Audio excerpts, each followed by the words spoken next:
ಜೋಯಿಡಾದ ಶ್ರೀರಾಮ ಪ್ರೌಢಶಾಲೆಯಲ್ಲಿ ಹಳೆ ವಿದ್ಯಾರ್ಥಿಗಳ ಸಂಘಕ್ಕೆ ನೂತನ ಪದಾಧಿಕಾರಿಗಳ ಆಯ್ಕೆ.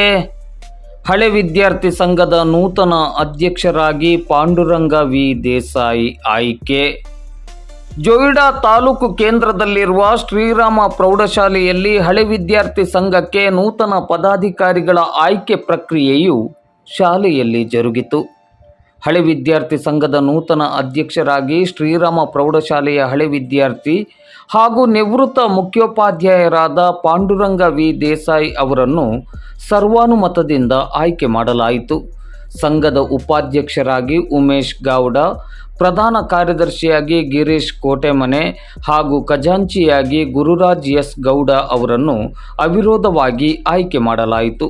ಸಭೆಯಲ್ಲಿ ಸಂಘದ ಕಾರ್ಯಕಾರಿ ಸಮಿತಿಯ ಸದಸ್ಯರನ್ನಾಗಿ 17 ಹಳೆ ವಿದ್ಯಾರ್ಥಿಗಳನ್ನು ಆಯ್ಕೆ ಮಾಡಲಾಯಿತು. ಹಳೆ ವಿದ್ಯಾರ್ಥಿ ಸಂಘದ ನೂತನ ಅಧ್ಯಕ್ಷರಾಗಿ ಆಯ್ಕೆಯಾದ ಪಾಂಡುರಂಗ ವಿ ದೇಸಾಯಿ ಅವರು ಮಾತನಾಡುತ್ತಾ, ಕಲಿತ ಶಾಲೆಯಲ್ಲಿ 18 ವರ್ಷಗಳ ಕಾಲ ಶಿಕ್ಷಕನಾಗಿ ಆ ನಂತರ 17 ವರ್ಷಗಳ ಕಾಲ ಮುಖ್ಯೋಪಾಧ್ಯಾಯನಾಗಿ ಸೇವೆ ಸಲ್ಲಿಸಲು ಮಹತ್ವದ ಅವಕಾಶ ನನ್ನ ಪಾಲಿಗೆ ಬಂದಿರುವುದು ಸುದೈವ. ಸೇವೆಯಿಂದ ನಿವೃತ್ತಿಯನ್ನು ಪಡೆದ ಬಳಿಕ ಶಾಲಾಭಿವೃದ್ಧಿ ಸಮಿತಿಯ ಸದಸ್ಯನಾಗಿ 8 ವರ್ಷಗಳಿಂದ ಸೇವೆಯನ್ನು ಸಲ್ಲಿಸುತ್ತಿದ್ದೇನೆ. ಹಳೆ ವಿದ್ಯಾರ್ಥಿ ಸಂಘದ ಅಧ್ಯಕ್ಷನಾಗಿ ಶಾಲೆಗೆ ಮತ್ತಷ್ಟು ಸೇವೆ ಸಲ್ಲಿಸಲು ಅವಕಾಶ ದೊರೆತಿರುವುದು ನನ್ನ ಪೂರ್ವ ಜನ್ಮದ ಪುಣ್ಯದ ಫಲ. ನನ್ನ ಮೇಲೆ ನಂಬಿಕೆಯನ್ನಿಟ್ಟು ಮಹತ್ವದ ಅವಕಾಶವನ್ನು ನೀಡಿದ ಹಳೆ ವಿದ್ಯಾರ್ಥಿಗಳಿಗೆ ಸದಾ ಋಣಿಯಾಗಿರುತ್ತೇನೆ. ಕಲಿತ ಶಾಲೆಯ ಋಣವನ್ನು ತೀರಿಸುವ ನಿಟ್ಟಿನಲ್ಲಿ ಮಾದರಿಯಾಗಿ ಹಾಗೂ ಶಾಲೆಯ ಪ್ರಗತಿಗಾಗಿ ಕಂಕಣಬದ್ಧರಾಗಿ ಎಲ್ಲರನ್ನು ಸಂಘಟಿಸಿ ಶ್ರಮಿಸುವುದಾಗಿ ಭರವಸೆ ನೀಡಿದರು. ಪ್ರೌಢಶಾಲೆಯ ಮುಖ್ಯೋಪಾಧ್ಯಾಯರಾದ ಆರ್ ನಾಯ್ಕ್ ಅವರು, ಹಳೆ ವಿದ್ಯಾರ್ಥಿಗಳು ಶಾಲೆಯ ಪ್ರಗತಿಗೆ ಮಹತ್ವದ ಶಕ್ತಿ.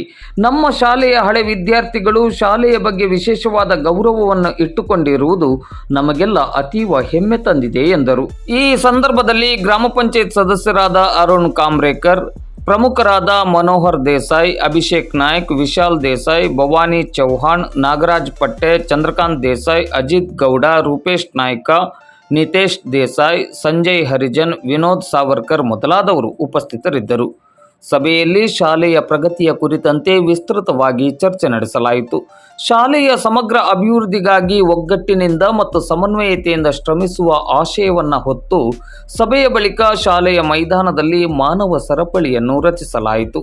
ಸಭೆಯಲ್ಲಿ ಶಾಲೆಯ ಶಿಕ್ಷಕ ವೃಂದ ಹಾಗೂ ಸಿಬ್ಬಂದಿ ವರ್ಗದವರು ಮತ್ತು ವಿದ್ಯಾರ್ಥಿಗಳು ಭಾಗವಹಿಸಿದ್ದರು.